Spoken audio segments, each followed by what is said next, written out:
My name is Jenna Smith, and this PowerPoint presentation is on law enforcement canine units and why they should be used in our department.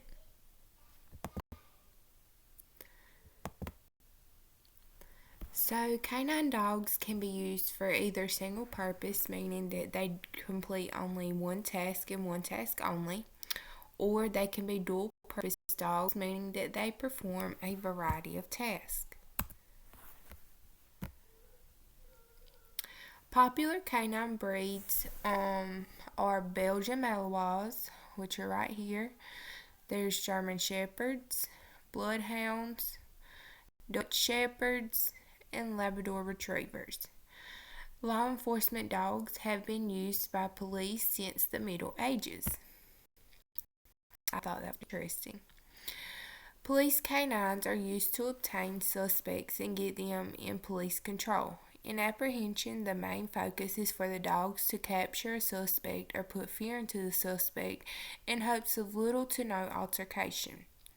These are usually Belgian Malinois, German Shepherds, or Dutch Shepherds. Here is a video of a dog apprehending someone. This is I've never seen it happen except for on video. All right, well, we're rolling. Dog likes to hit in this area. So if he's biting you here, Okay. keep moving this. Because if you stop moving it and you're on the ground, then he might let go and rebite. And it'll be an adrenaline dump. Because if you look, that dog will be right here. He's a pretty tenacious dog. He'll be snarling and he'll be looking you right in the eye.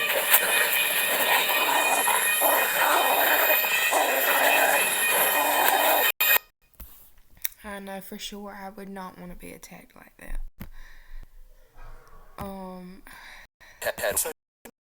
Let's see. There we go. Working dogs are also used to detect drugs, explosives, accelerants, those will be in fires, and other crime scene evidence. Commonly used in airports, on borders, at large events, during landmines, and civilian searches. Here's a dog in training. It is supposed to be detecting a bomb or learning to detect a bomb.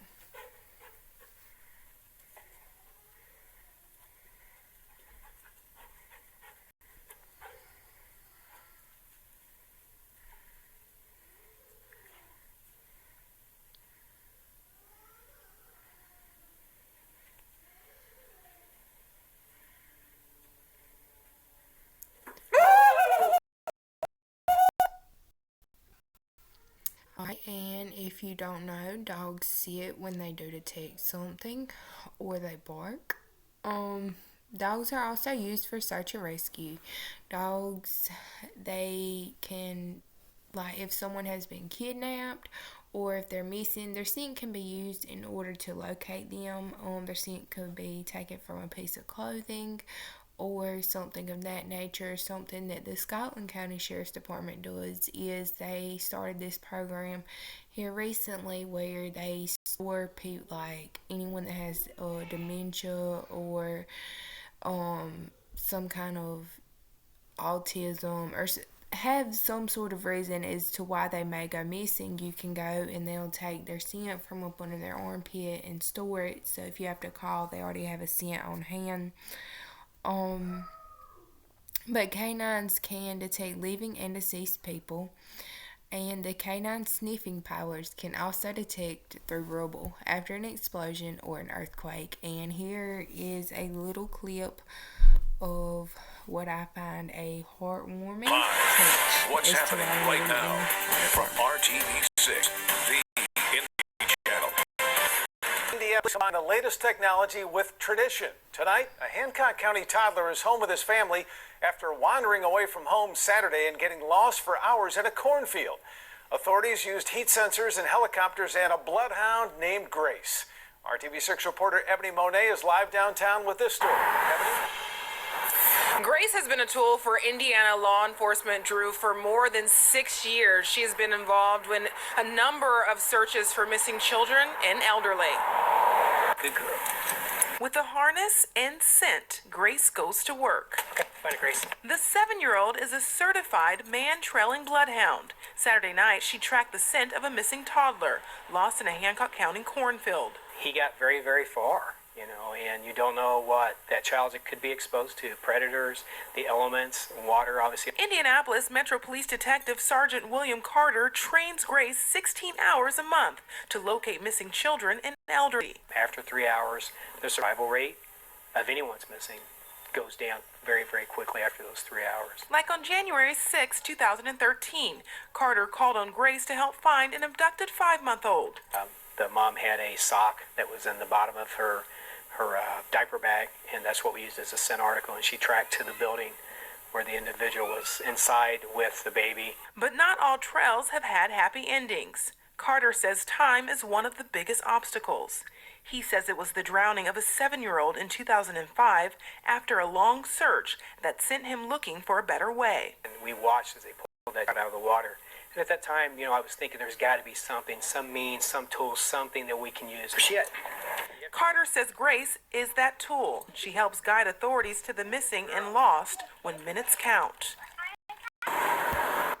All right, I thought that was a really nice story. So next, dogs have 225 million scent receptors in their nose, and a human only has 5 million. Canines can cover miles in forests and underwater. In order to be eligible to work, dogs must pass a basic obedience class without hesitation. Dogs usually serve between 6 and 9 years on a team, and in most countries, injuring or killing a canine is a criminal offense. I found some information on the Harnett County Canine Unit, and there are currently 5 teams of canines. The teams are trained by the International Police Working Dog Association, and the teams are trained for a 14-week period for a total of 560 hours of training. That's a pretty decent amount of time.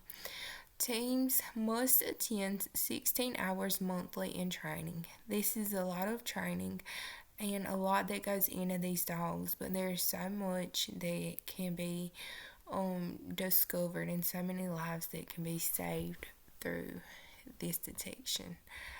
That these dogs would make and benefit any department in an abundance of ways.